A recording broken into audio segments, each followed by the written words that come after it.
ఈ రోజు అయితే మనం గుడికి వెళ్తున్నాము.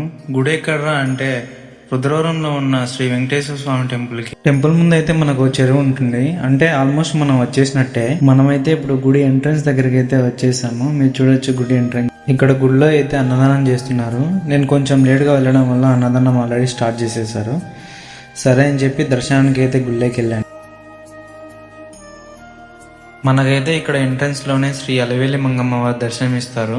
అమ్మవారి పక్కనే శ్రీ వెంకటేశ్వర స్వామి కూడా మనకు దర్శనం ఇస్తారు. స్వామివారిని చూస్తున్నంతసేపు అలాగే చూడాలనిపిస్తుంది. కళ్ళు కూడా పక్కకు తిప్పాలనిపించదు. స్వామివారి పక్కనే మనకైతే బీబీ నాంచారి అమ్మవారి దర్శనం ఇస్తారు. అంతేకాదు ఇక్కడ ఎంతో శక్తివంతమైన శ్రీ ఆంజనేయ స్వామి వారిని కూడా దర్శించుకున్నాం. ఇక్కడైతే మనకు శ్రీ వెంకటేశ్వర స్వామి వారు వివిధ రూపాల్లో అయితే మనకు దర్శనం ఇస్తారు.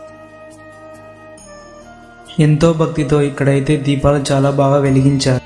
ఇక్కడ కనిపిస్తున్న గుడి అయితే శివాలయము. నవగ్రహాల చుట్టూ తిరిగి మనమైతే శివాలయం దగ్గరికి వెళ్ళాము.